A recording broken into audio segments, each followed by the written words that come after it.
요한복음 강의 6번째 시간 말씀의 제목은 예수님의 제자가 되는 길입니다. 예수님의 제자가 되는 길. 어떤 아빠가 자기 어린 딸에게 이런 편지를 보냈습니다. 가명입니다. 가명. 지영아, 지난번에 아빠 앞에서 노래를 불러줘서 고마웠다. 그 가사를 아빠가 기억하고 있는데 아마 이런 노래였던 것 같아. 아빠 힘내세요. 지영이가 있잖아요. 그 노래 제목을 찾아보니까 아빠 힘내세요 라고 하더구나. 그런데 지영아, 아빠가 정말 힘든 게 뭐냐 하면 진짜 힘든 건 바로 너란다. 네가 아직 애인데 무슨 놀이방비가 들어가는 게 한 달에 25만 원이고 거기다가 간식비, 견학비, 책값 돈 들어가는 게 너무 많다. 너는 아직 대학생도 아니고 어린애인데 벌써 돈이 이렇게 들면 아이고야, 나중에는 돈이 얼마나 더 많이 들까. 걱정이 이 아빠는 너무 많이 된단다. 그러니까 지영아, 앞으로는 아빠 앞에서 그런 노래 안 부르면 좋겠다. 그 노래를 들으면 아빠는 이렇게 해석이 되는데 아빠 돈 더 많이 벌어오세요. 이렇게 자꾸 해석이 되니까 좀 그만 불러주면 좋겠다. 이렇게 편지를 보냈습니다. 사랑하는 여러분, 아빠가 말은 이렇게 하고 편지는 이렇게 보냈지만 딸이 또 노래 부르면 좋아할 겁니다. 딸이 아빠 힘내세요. 그 노래 부르면 아빠는 바보처럼 제가 지금 웃는 것처럼 그 딸이 너무 좋아가지고 또 웃을 거예요. 가족은 서로가 사랑한다는 이야기를 들으며 사는 겁니다. 부모는 자식이 웃는 소리를 듣고 삽니다. 그게 그렇게 좋습니다. 그래서 어른들은 3살 때까지 아이가 이미 평생 할 효도 다 했다. 그런 말 하죠. 그때 어릴 때 주었던 그 웃음이 부모에게 그만큼 위로가 돼요. 자식은 또 부모의 위로의 말을 듣고 삽니다. 내가 객관적으로 외모가 평균 이하라는 걸 알지만 아빠 엄마가 제일 잘생겼다고 하는 그 말을 또 듣고 그렇게 우리가 위로를 받으며 삽니다. 행복한 이야기가 많은 가족은 그만큼 행복합니다. 그래서 반대로 행복한 이야기가 없는 가정은 행복을 누리기가 어렵겠죠. 아무리 좋은 아파트에 살아도요.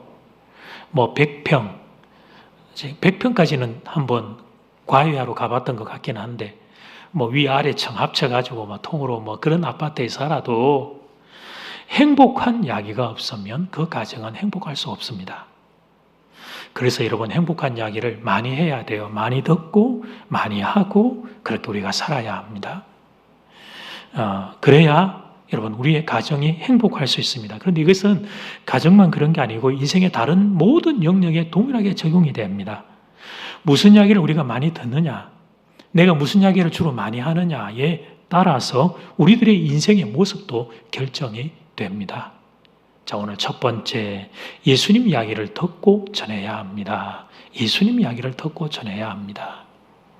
오늘 본문을 보면 예수님이 맨 처음 제자로 부른 사람은 2명인데 안드레와 사도 요한입니다. 먼저 답을 가르쳐 드립니다. 이들 두 사람은 원래는 세례 요한의 제자였는데요. 요한이 2명이 나오니까 혼동하지 마세요. 이제 세례 요한, 사도 요한 나눌게요. 세례 요한의 소개로 이 둘이 예수님의 제자가 되었습니다. 35절에서 37절까지 말씀, 또 이튿날 세례 요한입니다. 이거는 자기 제자 중에 2 사람과 함께 섰다가 예수님께서 근이심을 보고 말하되 보라, 하나님의 어린 양이로다. 2 제자가 세례 요한의 말을 듣고 예수를 따르거늘. 세례 요한의 2 제자가 예수님의 제자가 되었습니다. 세례 요한의 말을 듣고 따르는 2 제자 중에 1명의 이름은 성경에 기록하고 있습니다. 40절 말씀, 세례 요한의 말을 듣고 예수를 따르는 2 사람 중에 하나는 시몬 베드로의 형제 안드레라. 한 사람은 안드레입니다. 그럼 나머지 한 사람은 누굴까요? 이미 답을 가르쳐 드렸습니다만 많은 성경학자들은 이 요한복음을 기록하셨던 사도 요한으로 보고 있습니다. 사도 요한이 겸손의 마음으로 자신의 이름을 이 요한복음에 보면 많은 순간 숨기고 있거든요. 또 다른 한 제자, 그런 식으로 표현하기에 사도 요한이라고 대부분 많은 학자들이 동의를 합니다. 자, 그런데 여러분, 우리가 이제 본문에서 더 관심을 기울여야 되는 건 사실 따로 있는데요. 그것은 베드로, 안드레의 이 제자가, 이 두 명이 예수님의 제자가 되는 순서입니다. 오늘 본문을 보면 안드레가 먼저 예수님을 만났죠. 그리고 안드레가 이제 형제가 되는, 학자들은 베드로가 형이라고 보니까 형을 이제 예수님께로 이렇게 인도를 합니다. 그 내용은 제가 읽어드리지 않을게요. 41절, 42절에 기록이 되어 있습니다. 이렇게 석 보면 보이죠, 그죠? 안드레가 베드로를 예수님께 소개하는 게. 그래서 오늘 본문은 여러분 그냥 초등학교만 다녀도 알 수 있어요. 순서가 안드레, 그 다음 베드로다 하는 걸 우리는 알 수가 있어요. 이제 성경을 조금 읽고 성경을 이렇게 통독하는 분들은 이제 고민이 생깁니다. 우리가 익숙한 그 마태복음에서 여러분 물고기 낚고 있을 때 그때 예수님이 베드로, 안드레 부를 때와는 조금 이게 좀 충돌이 일어나는 것과 같은 고민이 생긴단 말이죠. 마태복음 4장 18절 19절 우리가 잘 아는 그 말씀은 갈릴리 해변에 다니시다가 두 형제 곧 베드로라 하는 시몬과 그 형제 안드레가 바다에 그물 던지는 것을 보시니 그들은 어부라 말씀하시되 나를 따라오라 내가 너를 사람을 낚는 어부가 되게 하리라 하시니. 마태복음 보니까 베드로, 안드레가 동시에 주님의 부르심을 받은 것으로 기록을 하고 있습니다. 성경학자들은 이 마태복음과 요한복음의 차이를 이렇게 해석을 합니다. 요한복음의 이 사건이 먼저 일어났다고 보는 겁니다. 이미 요한복음에서 안드레가 세례 요한을 통해 예수님을 만났고, 그리고 이제 안드레가 베드로도 같이 손을 잡고 가서 예수님을 만난 이 사건이 일어났고요. 얼마의 시간인지 모르지만 일정의 시간이 지나서 마태복음의 4장의 사건이 그 뒤에 일어났다고 그렇게 보는 겁니다. 그렇게. 사랑하는 여러분, 우리가 내가 이전에 하던 일들을 내려놓고 내 삶 전체를 예수님께 드리는 일은 그거 쉬운 일이 아닙니다. 베드로와 안드레가 그물을 버려두고 자기의 생업을 버려두고 쫓아갔잖아요. 그러니까 그때 그 순간에 그 일이 바로 즉시로 일어난 게 아니고, 오늘 이 요한복음 본문에서 이제 예수님을 안드레가 만났는데, 그런데 오늘 요한복음에서 아직까지 공식적인 제자의 길까지는 안드레가 나가지를 못했습니다. 그렇게 시간이 지나가고 안드레와 베드로가 계속 대화하고 만났던 예수님 메시아 되시는 그분에 대해서 고민하고 기도했겠죠. 그러던 어느 날 마태복음 4장의 시점에서 그들이 배에 있었을 때 그때 그들을 부르셨던 거예요. 그때 그래서 그들은 그동안 고민하고 기도했던 것들을 정리하고 생업들도 다 정리를 하고 예수님을 따라 나섰다고 성경의 학자들은 그렇게 이제 정리를 합니다. 그러니까 예수님을 처음 만나기는 오늘 요한복음의 시점에서 이제 만나고, 예수님을 실제로 따라가기는 마태복음에서 두 사람이 같이 따라갔다, 이제 이렇게 정리가 되는 거예요. 이제 그동안 여러분들이 이제 요한복음, 마태복음을 읽으면서 좀 충돌이 되고 고민이 되었던 부분들이 좀 이제 해소가 되었을 겁니다. 그렇다면 사랑하는 여러분, 안드레가 어떻게 예수님을 만나고 예수님을 따르는 제자가 되었습니까? 물론 예수님이 불러주셨기에 가능한 일입니다. 우리의 신앙은 언제나 하나님의 부르심에서부터 시작되는 것이니까요. 그런데 그럼에도 불구하고 우리가 안드레에게서 좀 배워야 될 제자의 모습이 있다면 뭐가 있을까? 그걸 우리가 함께 잠깐 고민해 보려고 하는 거예요. 일단 안드레는 세례 요한의 제자였습니다. 이 말은 안드레가 영적인 부분에 이분이 주님 만나기 이전에 이미 관심이 있는 분이었다는 거예요. 안드레가 어부의 직업을 가지고 있었습니다. 그러면서도 세례 요한의 제자를 겸직을 했습니다. 어느 정도의 시간 배분을 했는지는 알 수는 없으나, 그러나 성경은 분명히 그가 어부이며 세례 요한의 제자였다고 그렇게 우리에게 소개합니다. 그럴 수 있었던 이유는 이분이 영적인 부분에 있어서 특히 메시아 오심에 대하여 관심이 많았기에 가능한 일이었습니다.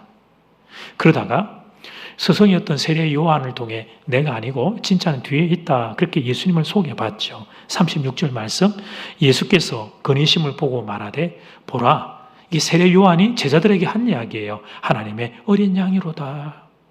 하나님의 어린 양이라고 하는 표현은 오실 메시아에 대한 표현이었습니다. 유대인들에게는 너무나 익숙해요. 하나님의 어린 양, 그러면 그것은 메시아를 상징한다. 그렇게 예수님을 소개받자 안드레가 예수님을 찾아가요. 안드레가 얼마나 메시아를 찾고 있던 인물인가 하는 것을 41절은 우리에게 입증해 보여주는데요. 그가 이 안드레입니다. 먼저 자기의 형제 시몬을 찾아가 말하되 예수님을 만나고 일정의 시간을 잊고 예수님이 메시아인 걸 확인한 다음에 가장 먼저 형 시몬을 찾아가 말하되 우리가 메시아를 만났다. 메시아. 이제 메시아는 번역하면 그리스도라고 성경이 우리에게 또 정보를 주죠. 그러니까 안드레는 오실 메시아에 대해 관심이 많았던 사람이 물론 형 베드로도 그런 인물이었습니다. 과거에 제가 안드레 베드로 설교할 때 이렇게 설교한 적이 있습니다. 제대로 배우지 못한 어부 출신으로 두 분을 소개한 적이 있습니다. 그렇게 제가 했던 것은 일종의 지렛대 효과인데요. 시소 효과입니다. 시소가 이렇게 있으면 여러분 앞쪽을 쫙 낮춰버리면 뒤가 이렇게 싹 올라가잖아요. 그래서 예수님 만나기 전에 베드로와 안드레는 무식한 어부라고 말함으로써 예수님을 만나고 난 뒤에 그들의 변화된 삶이 얼마나 극적인가 하는 것을 강조했던 겁니다. 제가 그렇게 설교한 적이 있고 또 여러분도 그런 설교를 종종 들으셨을 거예요. 실질적으로 그런 부분이 일정 부분 그런 부분이 없지는 않는데 그런데 오늘 우리가 본문을 보면서 베드로와 안드레를 우리가 좀 다시 생각하게 된다는 거예요. 두 분의 직업은 어부였지만 두 분은 메시아에 대하여 관심이 많은 분들이었습니다. 그래서 안드레가 그 이전에 세례 요한의 제자로 따라다녔고 예수님을 소개받자 자기가 달려가서 예수님을 만나고 그리고는 형 베드로의 손을 잡고는 예수님을 함께 따라가게 됩니다. 그러니까 이 형 베드로와 동생 안드레가 평상시에 메시아 그리스도에 대한 이야기를 자주 나누었다는 걸 알게 된단 말이에요. 물론 여기 처음 이 순간에 베드로와 안드레가 가지고 있었던 메시아가는 유대인들의 한계에 갇힌 메시아가 아니었습니다. 당시 유대인들이 대부분 기대하고 있던 정치적인 메시아 사상을 이들도 가지고 있었습니다. 나중에 예수님의 십자가와 부활을 경험하기 전까지는 그들도 시대의 산물이니까 유대인들의 한계 안에 갇혀 있었죠. 그러나 그럼에도 불구하고 그런 한계가 있지만 베드로와 안드레는 메시아 그리스도에 대하여 관심이 많았어요. 그래서 그리스도 메시아에 대한 이야기를 그들은 자주 나누었고 또 자주 들었고 자주 함께 이야기하곤 했던 겁니다. 사람은 자기가 좋아하는 것을 자주 이야기하게 되어 있습니다. 운동을 좋아하는 남자들은 운동선수 이름을 줄줄 외웁니다. 그 아내 생일과 결혼기념일은 잊어버려도 운동선수 이름은 잊지 않습니다. 한국 선수를 넘어서서 전 세계 선수의 이름을 줄줄 외웁니다. 요즘 손흥민 선수가 대세니까 영국 프리미어 리그 축구 선수의 유명 선수들 이름을 다 외워요. 몇 명만 소개하면 토트넘의 케인 클루셉스키, 맨시티의 데브라이너 스틀링, 또 홀란드 리버풀의 마네, 살라, 반다이크. 지금 보니까 남자분들의 절반 정도는 나도 그 정도는 알아요. 이런 이제 누핀들이신 것 같아요. 저도 압니다, 여러분. 저는 좀 이름이 좀 발음이 안 돼가지고 좀 보고 이렇게 했습니다만 이 정도는 아니에요. 사실 운동 좋아하는 마니아들은 더 많은 선수들 이름을 다 외웁니다. 프로야구 롯데 1번부터 9번 타자 타순을 다 외우죠, 여러분. 외우고 싶어 외우는 게 아닙니다. 그건 외워져요. 지금 자매들이 약간 비웃는 것 같은데 쇼핑을 좋아하는 여자들은 명품 브랜드 이름에 빠삭합니다. 저는 모르니까 좀 읽어드릴게요. 발렌시아가, 구찌, 루이비통, 프라다, 발렌티노, 디올. 한숨 쉬고 몽클레르, 이게 발음 맞는지 모르겠어. 보테가 베네타, 펜디, 미우, 에르메스 더 많죠. 이런 분들이 있을 거예요. 목사님 이 브랜드도 있는데 그거 이야기 안 하나? 속으로 나는 이거 더 좋아하는데.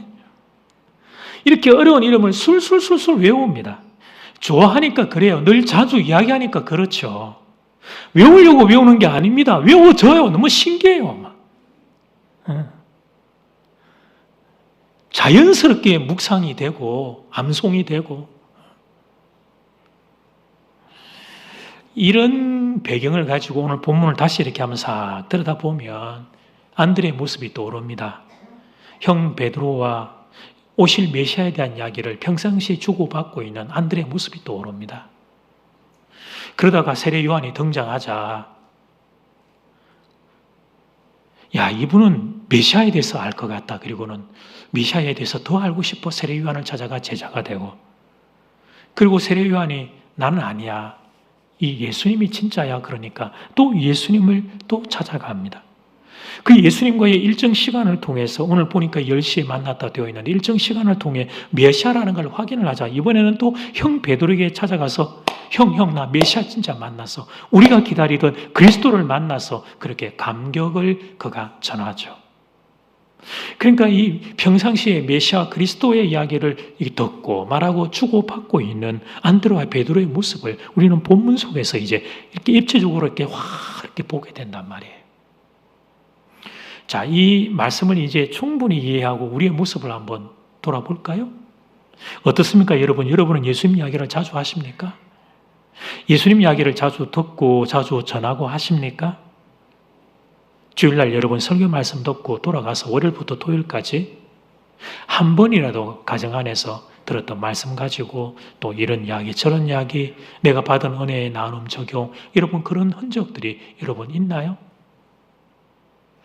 여러분이 만약에 예수님의 제자가 되고 싶은 마음이 있다면 정말 그런 마음이 있다면 여러분 평상시에 예수님 이야기 자주 해야 합니다. 자주 들어야 되고 자주 전해야 합니다. 그것이 예수의 제자가 되는 중요한 길입니다. 하나님은 우주의 운행에는 자연 법칙을 부여하고 인간에게는 자유의지를 부여하셨습니다. 우리에게 스스로 판단하고 선택하고 결정할 수 있는 자유를 부여하셨습니다. 그렇기 때문에 하나님은 자연 법칙을 해치지 않고 자유의지를 범하지 않는 범위 내에서 하나님이 개입을 하셔요. 그런 방식으로 우주의 전체의 운행과 우리의 인류 역사를 이끌어 가십니다. 물론 자유의지를 부여한 뒤에 하나님이 우리에게서 완전히 손을 떼신 건 아닙니다. 우리의 자유의지를 침해하지 않으면서 존중하는 거죠. 우리를 피조물로 우리를 자유의지를 주신 그 하나님이 우리를 존중하시면서 그러나 하나님의 뜻을 따라 살도록 하나님은 미세한 음성과 부드러운 손길로 우리를 터치하시고 가르치시고 인도하십니다. 하나님은 우리에게 끊임없이 말씀하십니다. 그런데 미세한 음성으로 인격적으로 억지로 강제로 하지 않기 때문에 우리가 귀를 기울여 드려야 합니다. 그리고 또 반대로 여러분 그렇게 우리가 그분의 음성을 듣기 싫으면요. 음성을 듣고 나서 행동 안 하는 건 두 번째고 아예 나는 성령의 음성, 주의 음성을 듣기 싫다고 작정하면 얼마든지 무시할 수 있습니다. 교회 안 오면 되니까. 그러므로 주님 좀 용서해 주세요. 이렇게 말씀을 드릴 수 있습니다. 여러분 예수님의 제자가 되기 싫으시다면 안 하셔도 됩니다. 물론 예수님은 우리 모두가 다 예수의 제자로까지 자라기를 원하시죠. 우리가 아이를 출산하고 그냥 어린아이가 아니라 강건한 아이로 자라기를 원하는 것처럼 주님은 우리가 예수님을 영접하고 그 뒤에 예수의 제자로까지 서기를 원하셔요. 그러나 주님은 특별한 경우가 아니면 정말 특별한 경우가 아니면 억지로 하지 않습니다. 그러니까 여러분 선택은 여러분의 몫입니다. 만약 그런 선택권을 하나님이 여러분에게 주셨는데 그런데 여러분 그 선택권을 받고 여러분 중에 내가 예수님의 제자가 되고 싶어. 한번 사는 인생. 내가 이왕 예수를 믿었는데 그냥 이렇게 억지로 끌려가는 정도가 아니라 강건한 예수의 제자가 되고 싶어. 그런 소원을 가지고 있는 분들이 있다면 그렇게 살 수 있는 길을 알려드리겠습니다. 그것은 예수님 이야기를 자주 하는 겁니다. 예수님 이야기를 자주 듣는 겁니다. 예수님 이야기를 자주 전하는 겁니다. 안드레와 베드로처럼 사는 겁니다. 그러면 직업이 혹시 어부일지라도 이 말은 평범한 직업이었다는 것을 의미하는데 그렇게 평범한 직업을 가지고 있는 평범한 사람 어부일지라도 예수님은 여러분을 당신의 제자로 세워주실 겁니다. 영혼을 살리고 영혼을 세우며 영혼을 책임지는 더 귀한 사명을 여러분의 생애에 허락해 주실 겁니다. 바라기는 오늘 말씀을 듣는 여러분 가운데 오늘 이 말씀을 들으면서 아멘, 아멘, 예수님 제자가 되고 싶어요. 예수님 이야기를 자주 하고 자주 듣는 사람이 되고 싶어요. 화답하는 분들이 많이 있게 되기를 주 이름으로 축복합니다. 아멘. 다 아멘 하셨다고 가정하고 이제 두 번째 단계로 넘어가 볼까요? 상당한 노력이 필요합니다. 상당한 노력이 필요합니다. 안드레가 예수님을 먼저 만났습니다. 그 다음 안드레에서부터 베드로까지 믿음이 확장되는 데는 노력이 필요했습니다. 안드레가 베드로에게 예수님을 소개했기 때문에 베드로도 예수님의 제자가 되었죠. 믿음이 다른 사람에게 전달되기 위해서는 반드시 믿음을 전해주는 사람이 있어야 합니다. 애를 써야 하고 노력을 해야 되고 눈물을 흘려야 되고 기도를 해야 되고 그의 마음을 얻기 위해 섬겨야 하고. 그런데 안드레가 그 수고를 한 겁니다. 그래서 우리가 너무나 잘 아는, 익히 잘 아는 성경 속의 베드로라고 하는 인물을 우리가 알게 된 거죠. 저희 교회 이제 새가족들을 만나보면 우리 새가족 수료식이라서 이렇게 앉아 계시는데 교회를 나오시게 된 몇 가지 배경이 있는데 크게 보면 한 두 가지가 있어요. 첫 번째는 스스로 오신 분들이 계셔요. 이제 영상으로 인터넷으로 그렇게 이제 예배를 드리다가 이렇게 오신 분들이 계시고요. 그런가 하면 이제 두 번째는 지인의 소개로 등록하신 분들이 계십니다. 지인의 소개로 교회를 등록하신 분들은 주로 두 가지 이야기를 들었다고 해요. 1번은 장전제일교회가 좋은 교회다. 2번은 담임 목사님이 잘생기셨다. 이런 이야기를 들었다고 말씀들을 하셔요. 근데 와서 보니까 어떻습니까? 하나는 1번은 맞고 2번은 거짓말이죠. 그런데 어쨌든 소개하신 분들의 수고가 있어서 여러분 그 귀한 영혼이 이 참 교회의 문을 열고 들어간다는 게 어려운데 들어와서 이제 새가족으로 등록을 하신 겁니다. 그러니까 나 혼자 예수님의 제자로 멈추는 게 아니라 다른 사람에게까지 확장되려면 반드시 전하는 수고가 있어야 합니다. 근데 이 수고가 작은 수고가 아니에요. 많은 노력을 해야 되고 많은 애를 써야 합니다. 다 놔두고 가족에게 믿음을 전하는 것도 쉬운 일이 아닙니다. 자녀에게 믿음을 전하는 일도 쉬운 일이 아닙니다. 가장 사랑하는 존재가 가족이거든요. 부부 간에, 부모 자녀 간에. 내가 만난 예수님 너도 만나면 좋겠다. 그런 마음이 있는데 참 그게 참 전하는 게 쉽지 않죠. 정말 사랑하는 마음이 있는데 정말 사랑하는 대상이기 때문에 더 조심스럽고 더 또 배려해야 되고 그런 것들이 우리에게 있게 됩니다.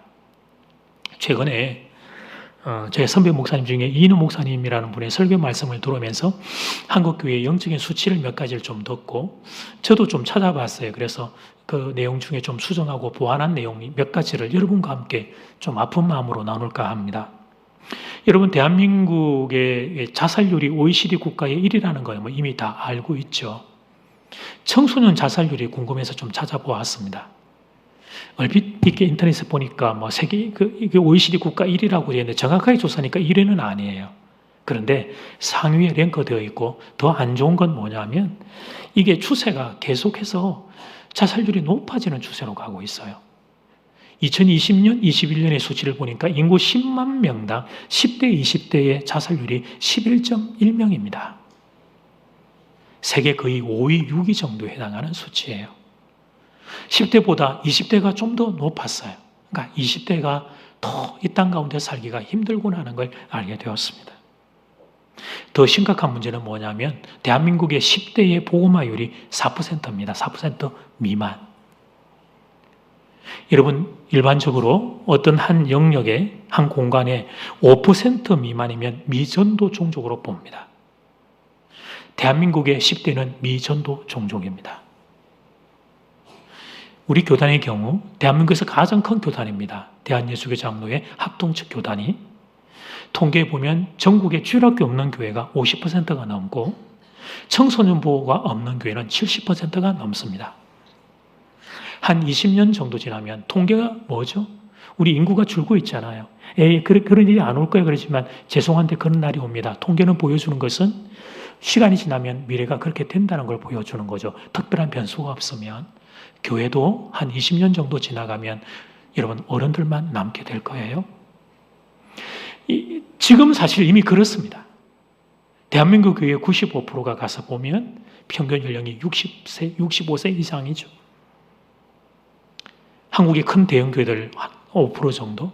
우리 교회는 특별한 은혜를 입어서 작은 교회임에도 어른들과 젊은 세대가 함께 어울릴 수 있는 은혜를 우리가 누리고 있습니다만 이미 그렇고 앞으로는 그게 더 심각해질 거예요.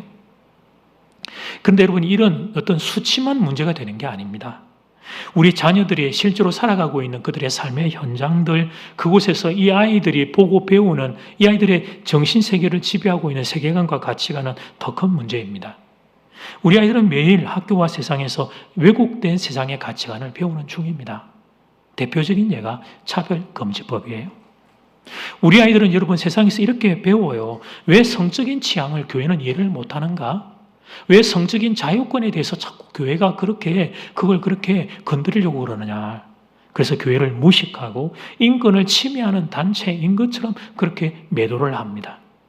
근데 여러분 차별금지법은 이름은 차별금지법이 좋아요. 차별을 금지하는 거니까. 그러나 그것은 늑대가 양의 탈을 쓰듯이 이름만 차별금지법을 쓰고 있는 거예요. 그 내용을 들여다보면 이렇게 표현하는 게 맞아요. 분별금지법이에요. 분별하는 것을 금지시키는 거예요. 분별하는 걸 못하게 하는 거예요. 이 법은 표현의 자유, 양심의 자유에 헌법에 보장된 표현과 양심의 자유를 박탈하겠다는 거예요. 여러분 동성애에 찬성할 수 있죠. 반대도 할 수 있어야 합니다. 그런데 반대를 못하게 막겠다. 말도 못하고 글도 못 쓰게 막겠다는 것이 학교에서도 그렇게 가르치면 잡아가겠다는 게 차별금지법이에요. 남자와 여자 말하는 것 자체를 혐오반으로 봅니다. 그럼 뭐라고 부르죠?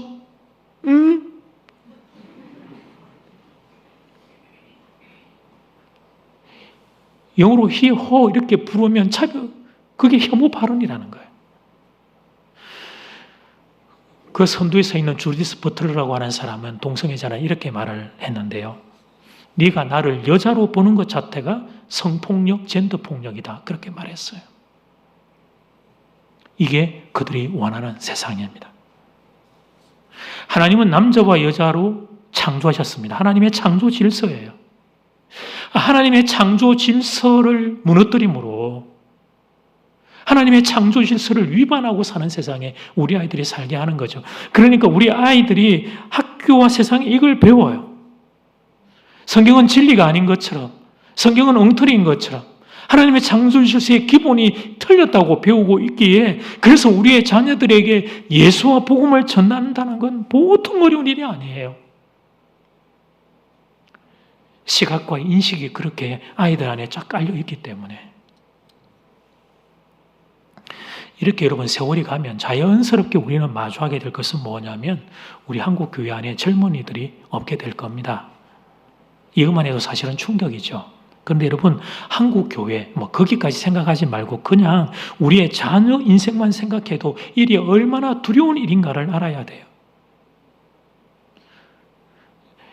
청소년 사역을 하는 우리 목사님이 지난번에 그 어머니 기도회인가 설교할 때 청소년들의 대화에 대한 이야기를 좀 하셨는데 저도 여러분 청소년들의 이야기를 들어보니까요. 욕이 안 들어가면 말이 안 돼요. 욕이 양념이에요. 욕이 추임새고 욕이 감탄사예요. 욕 한마디 하고 말 한마디 하고 욕 한마디 하고 말 한마디 하고 어떤 경우는 욕을 쭉 한 10번 하고 그 다음에 말 한마디 하고 그렇게 말을 하고 살죠. 근데 아이들이 그게 욕이 어떤 의미인지도 모르고 그러고 사는 거예요. 그리고 더 마음 아픈 건 비교의 문화가 너무 강해요. 비교의 문화가 너무 강해요. 초등학생들이 여러분 초등학교 1학년 이하에 있는 아이가 앉아서 너희 아파트 평수가 몇 평이냐를 가지고 여러분 비교하고 그래서 따로 놀자고 이야기하는 세상 아니에요? 아이들의 마음을 들어보다 보면 10% 멍이 들어 있습니다. 온갖 생치계와 상처로 가득합니다. 무엇보다 제가 볼 때 가장 안타까운 건 뭐냐면 자기를 그 어린아이들이 이미 실패자라고 생각해요. 나는 비참한 존재라고 생각해요. 나는 초라한 존재라고 생각해요. 그래서 살기 싫다고 말하는 아이들도 있습니다. 꿈을 꾸고 살아야 될 푸르고 푸른 우리의 아이들. 그래서 푸를 청자를 써서 꿈을 꾸는 아이들이라고 청소년이라고 부르는데 그런데 실제로 보면 시퍼런 멍이 들어가지고 청소년이 되어 있단 말이에요. 세상에 왜곡된 가치관이 우리 아이들의 영혼을 얼마나 망가뜨려 놓고 있는지 모릅니다, 여러분. 그런데 여러분 복음이 들어가면요. 복음이 들어가면 예수님이 나를 사랑하신다 사실을 알게 되면 예수님이 나를 사랑할 정도로 내가 존귀한 영혼이라는 걸 정말로 알게 되면 그 상한 영혼의 회복이 일어납니다. 사랑하는 여러분, 부모가 자녀들 원하는 거 다 못 해주죠? 어떻게 다 해줘요? 아이들 원하는 세상을 다 못 줘요. 어떤 부모도. 또 24시간 따라다닐 수 없어요. 예수님께 맡겨야 합니다. 예수의 영이신 성령께서 우리 아이들의 영혼을 지킬 수 있게 해야 합니다. 그래야 그 영혼이 살 수 있습니다. 다니엘처럼 요셉처럼 살 수 있단 말이죠. 그렇지 않으면 이 세상에 이미 병든 왜곡된 가치관에 우리의 소중한 우리의 아이들이 피투성이가 되고 여러분 깨어지는 안타까운 일들을 보게 될 겁니다. 혹시 이렇게 생각하는 분 계셔요? 아니, 부모인 내가 신앙이 있으니까 우리 자녀들도 신앙이 자동으로 생기겠지. 천만의 말씀입니다. 여러분. 한 20, 30년 전에는 그게 조금 가능해 보였습니다. 그러나 지금은요, 아닙니다. 그렇게 생각하기에는 우리 아이들이, 그 아이들이 지금 살고 있는 그들의 삶의 현장의 상태가 너무 척박해요. 너무 교묘하고 악한 세계관과 가치관들이 우리 아이들의 영혼들을 노략질하고 있단 말이에요. 해결책은요, 사랑하는 교회 여러분, 일단 실질적인 이야기를 합시다. 주일학교에 보내십시오, 주일학교에. 우리가 뭘 더 많이 하면 좋지만 일단 우리에게 주어져 있는 걸 활용할 줄 알아야 돼요. 일단 주일학교 예배를 드려야 합니다. 장전제일교회 어린이집에 보낼 수 있다면 그건 금상첨화입니다. 여러분, 우리 교회 어린이집이 TO가 없어서 그런 게 아닙니다. 지금도 대기하고 줄 수 있는 애가 수십 명이에요. 교회의 울타리 안에 아이들이 있도록 해야 합니다. 그 다음은 가정에서 자녀들에게 예수님에 대한 이야기를 자주 들려주는 거예요. 들려줄 때도 가능하면 그 이야기를 예수님이나 교회에 대하여 좋은 이야기를 가능하면 자주 들려주는 거예요. 좋은 이야기를. 여러분, 우리가 교회에 대해서 좀 안 좋은 이야기, 비판하는 이야기를 할 때가 있죠. 제가 그 마음을 모르는 게 아니에요. 여러분, 세상에 누가 내 예배에 안 좋은 이야기를 그렇게 이렇게 내뱉고 싶겠어요. 마음이 아프니까, 교회를 사랑하니까. 그래서 교회에 대해서 아픈 이야기를 하는 분들이 계신다는 걸 제가 잘 압니다. 그 아픈 마음을 제가 잘 압니다. 근데 그분들에게 제가 부탁드리고 싶은 권면이 있습니다. 교회를 사랑하는 마음, 그 아픈 마음은 가능하면 여러분, 우리가 가슴에 꼭 껴안고 주님 앞에 더 많이 엎드려 눈물로 기도합시다. 주님께서 좀 도와달라고, 은혜를 달라고. 그리고 대신 여러분 가정에서 자녀들의 귀에는 그 이야기가 안 들리도록 노력해 주시기를 부탁합니다. 지금 한국의 영적인 토양이 너무 안 좋기 때문이에요. 반성경적인 가치관이 우리 아이들의 마음과 생각을 건드리고 넘나드는 정도가 아니라 지배하고 있기 때문이에요. 여러분, 부모가 그런 이야기를 해도 이전에는 세상에서 바깥에서 교회에 대해서도 예수님에 대한 좋은 이야기를 들을 수 있는 어떤 찬스, 기회라는 게 조금이라도 있었지만 지금은 그게 전무하니까요. 100명 중에 4명이라니까요. 성탄절에 초코파이를 얻어먹겠다고 교회를 한 번이도 와본 애가 10명도 안 된단 말이죠. 그래서 여러분, 우리가 부모라도 우리 아이들의 마지막 영적인 보루가 되어줘야 합니다. 누가 지켜줄 수 없는 세상이기 때문에 아이들에게 예수님과 교회에 대해서 좋은 이야기를 들려주기 위해 쉽지 않지만, 나의 죄된 본성을 보면 쉽지 않지만 노력을 해야 한단 말이에요. 제가 이전에 여러분에게 들려드린 바 있는 이야기입니다. 어떻게 좀 여러분에게 도움이 될까 싶어서 제 부끄러운 이야기를 여러분에게 좀 들려드릴까 해요. 저희 막내 아들이 주일학교 시절에 있었던 이야기입니다. 초등부였나? 하여튼 유년부였나? 아주 오래전의 이야기입니다. 이 아이가 친구들 좋아하고 친구 관계가 좋아서 교회 마당에서, 교회 아마 주차장 이 근처에서 그 같은 친구들하고 뛰어놀다가 조금 예배 시간에 늦었나 봐요. 선생님 말씀에는 5분도 안 됐다고 그러더라고요. 한 2, 3분 정도 늦었던 것 같아요.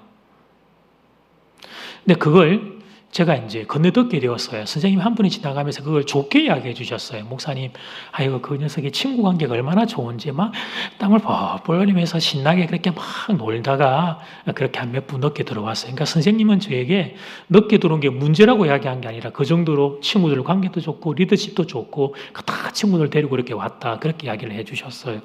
그런데 저는 예배의 시간이 좀 늦었다는 게 제 마음에 걸렸습니다. 그래서 제가 주일학교 사역을 다 끝내고 교회 사역을 다 끝내고 집에 들어가서 그 아이를 제가 불려 앉혀놓고 앞에 앉혀놓고 그 담당하시는 그때 주일학교 사역자가 전도사님이어서 전도사님께 전화를 드렸습니다. 전도사님, 저 누구누구 아빠입니다. 오늘 저희 아들이 예배 시간이 늦어서 죄송합니다. 다시는 이런 잘못하지 않도록 제가 잘 가르치도록 하겠습니다. 죄송합니다, 전도사님. 그러니까 제가 전화하는 걸 보면서 이 아들이 울고 있더라고요.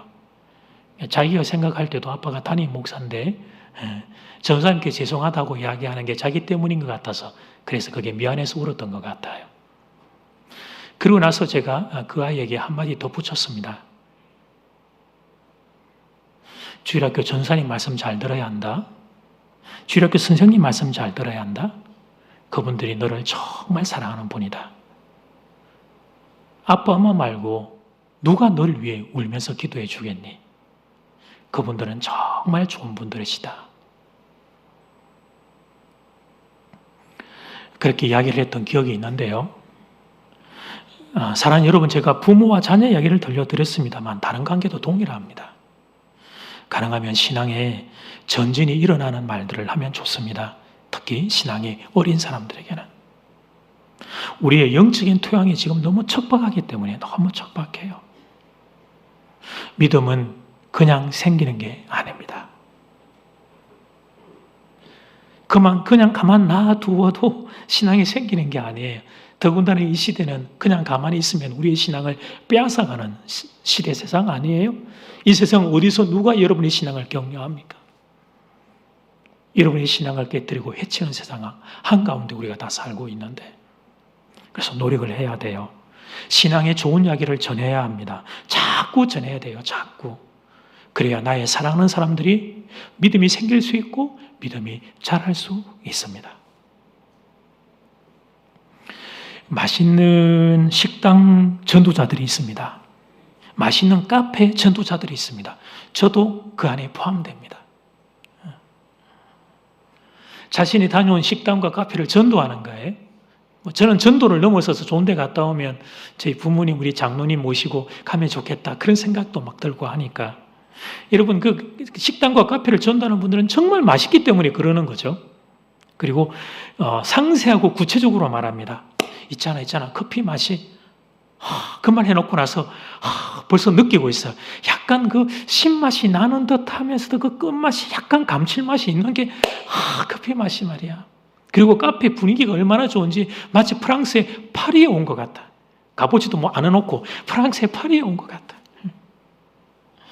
야, 이거 설명이 안 돼. 가서 먹어봐야 돼. 너 시간 언제 잡을래?